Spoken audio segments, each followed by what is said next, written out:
lang, pero kita nyo naman duration ng bala, garantisado. Yun, na mata po yung huli. Magandang araw mga kamangyan. Andito po tayo sa Barangay San Francisco, sakop po ng bayan ng Sablayan. Yan, maluwang po ang palayan. Ngayon po ay ipapakita ko sa inyo kung gaano ka-epektibo itong aking marble denatured alcohol na ginagamit pang hunting po ng mga barako o giant tilapia dito sa aming barangay. Ito po yung madalas kong ginagamit kasi nga tipid na, kumbaga ay madali lang gawin, hindi mo kailangan gumastos ng malaking pera. At ito po ay talagang habis ko na yung panghunting na ito ng mga barako o giant tilapia.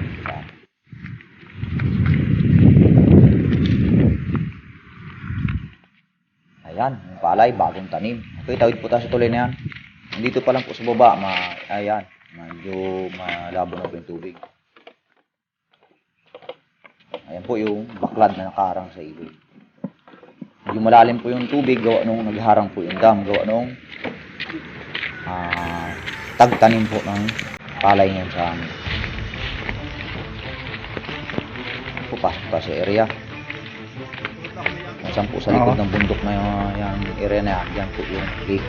Nakatago lang yung area na yan, sa likod na yan. Hindi ko siya pansinin dito sa amin sa Barangay San Francisco. Ayan po. Ayan po yung aking marble denatured alcohol. Ayan, nakita nyo po kung gaano kalaki. Tawag nga nila dyan sa barilan, halimaw raw. Kasi pag humuli siya ng giant tilapia, talagang malalaki. Piling-pili yung malalaking tilapia na barako kung humuli. Yan. Ang bihuli na ito na tawagin dito sa amin ay nasa 10 taon ko pang ginagamit. Talagang garantisado para sa akin. Kumbaga ay yung panghunting ng tilapia talagang garantisado siyang gamitin.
Masukal lang.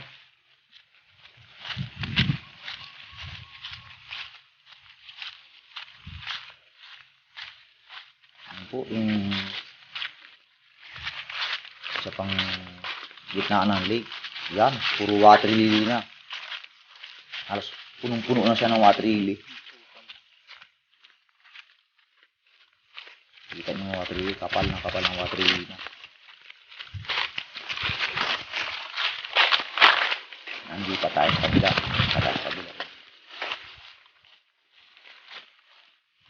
Sukal. Pero hindi na maharap magtabas.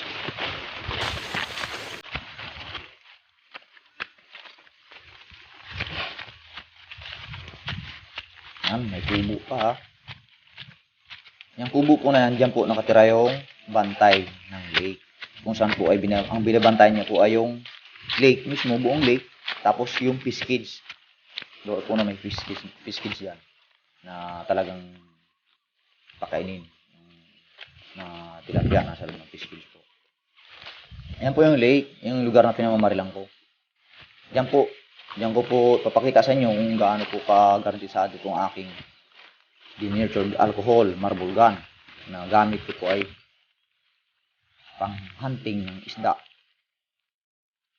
Diyan po makita yung mga barako na 2 kilo pataas na hindi po nag-i-stay sa isang lugar kundi kung saan-saan po siya makikita, lalo na po kung gantong panahon na medyo tag-araw. Masukal na. Gala o sila gala. At saka ang barako ho, hindi ho siya nag-i-stay ng mababaw o umaangat sa tubig. Sila ho ay makita mo 1 feet underwater.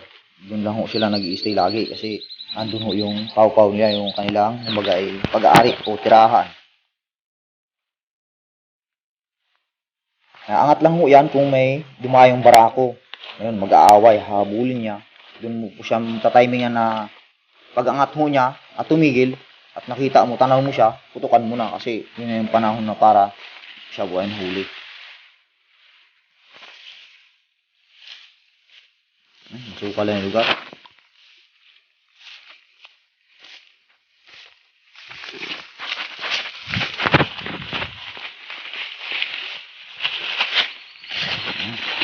Hindi po tayo sa paborito kong tungtungan. Puno ng baliti. Okay, akat po tayo sa lugar na yan. Saka may akatan natin yan.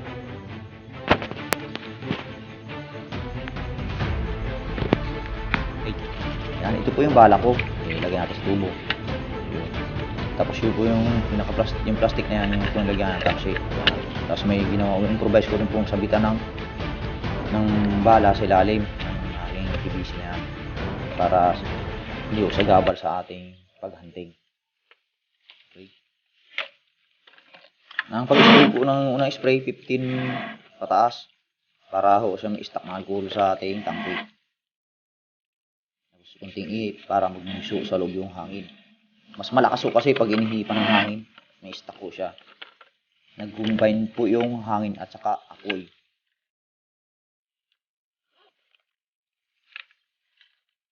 Talaga naman ang Pilipino, talagang malikhain ng mga Pilipino. Mahusay mag-improve ng mga bagay-bagay. Katulad ko ho.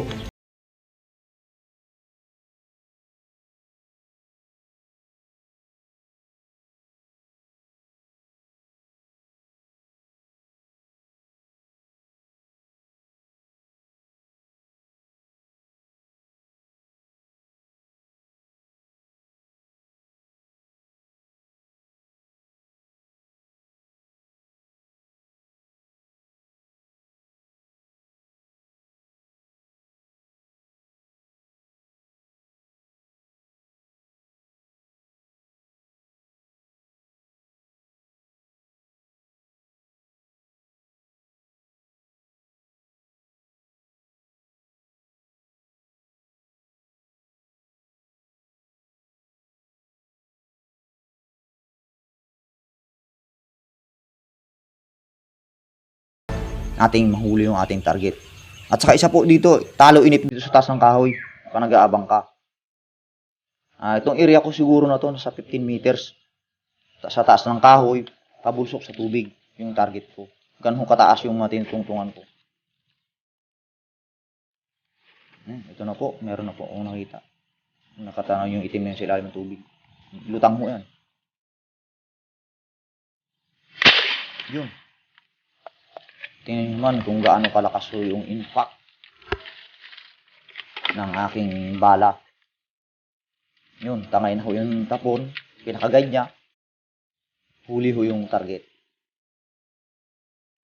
Siya nga po pala, yung bala ko na to ay wala pong pinag-iba dito sa 22 caliber. Kumbaga ay barrel.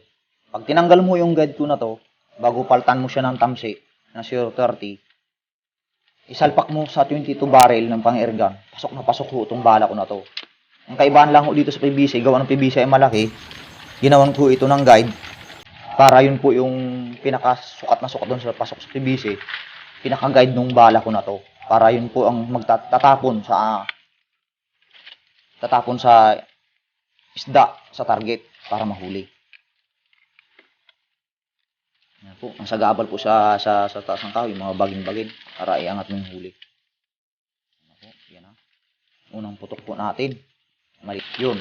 Mata pa, namata po yung huli. Yung punta po na yan, yung ano niya, natago sa silalim ng hasang. Magagapalad lang, maliit. Kasi medyo mahangin na, wala tayong halos makita na ano, na barako. Siguro ho, nilalamig din yung mga isda sa panahon ngayon. Yan. Nakahuli tayo.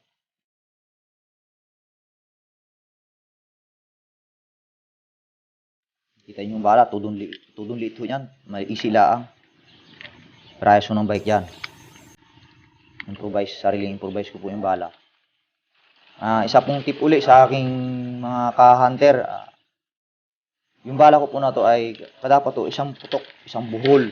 Pagtiyagaan lang ho natin na isang putok, isang buhol. Kasi gawa nung pag pinalabang ng buhol, putok mo pa po yan, yung buhol niya po sa bala ay puputol na po, malalagot yung tamsi.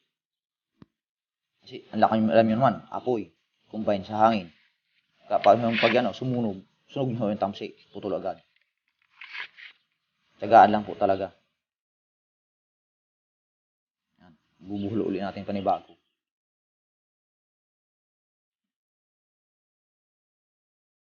Okay, lipat tayo ng area. Nakaisa na tayo.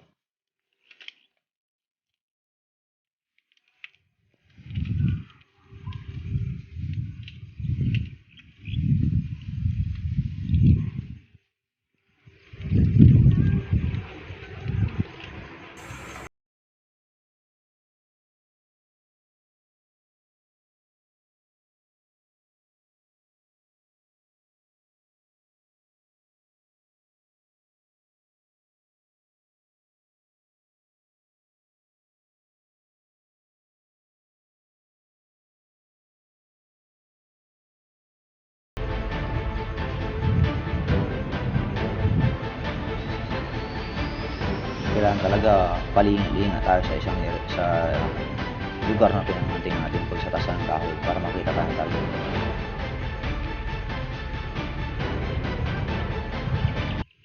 Huwag kang pupo sa isang lugar kasi naabutin ka ng hapon, kanas-kanas, wala kang mahuhuli pag ganyan.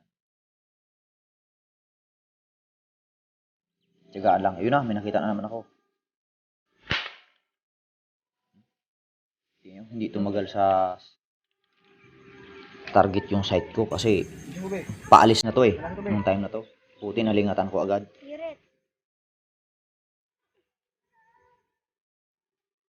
Yun na, tinakbo na yung tapon. Huli na.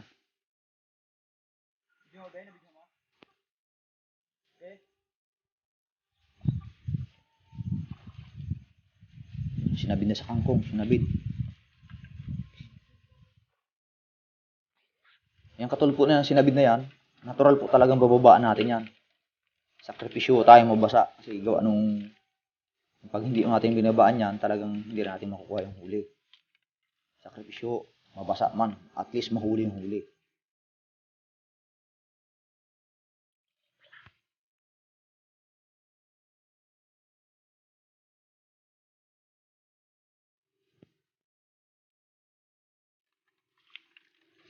Ito, malaki to Nasa 1 kilo. Ang tansya ko lang. Babaan natin kasi gawa nung sinabid na.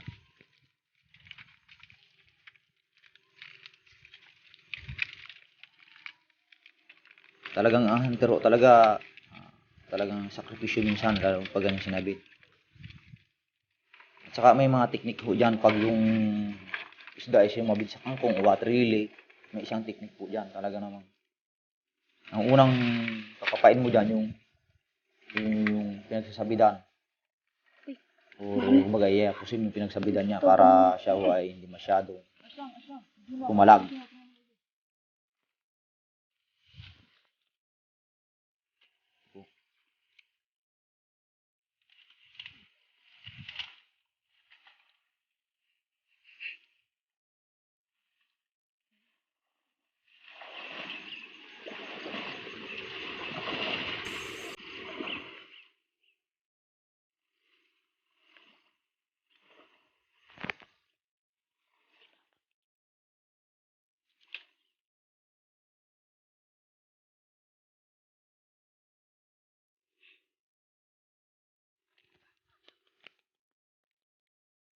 po, niyapos ko na. Nakadakot ko na yung barako. Ayun. Ayan na po. Nakita nyo naman. Nakita nyo naman kung gaano ka-epektibo po yung aking bala. Mga ka-hunter,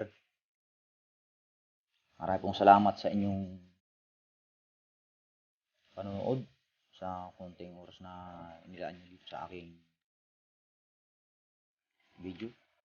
Huwag nyo pong kalimutang i-like o i-subscribe yung aking channel. Si Kamangyan po.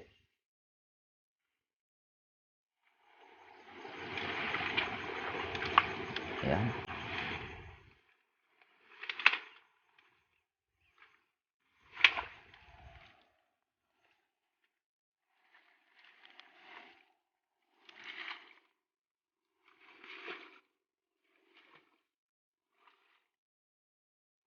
Pwede nang umuwi. Kasi palakas na po yung hangin.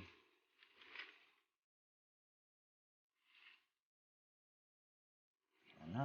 May pang-ihaw na tayo.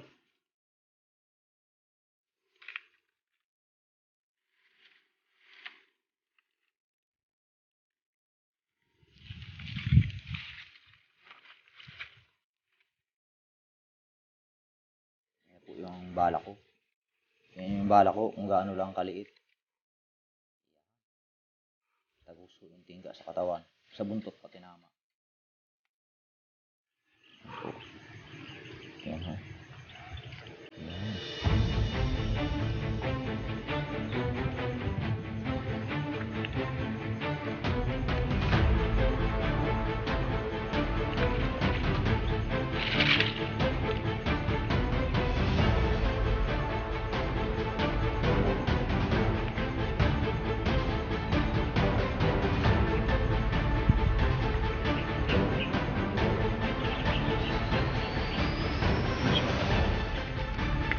That's it.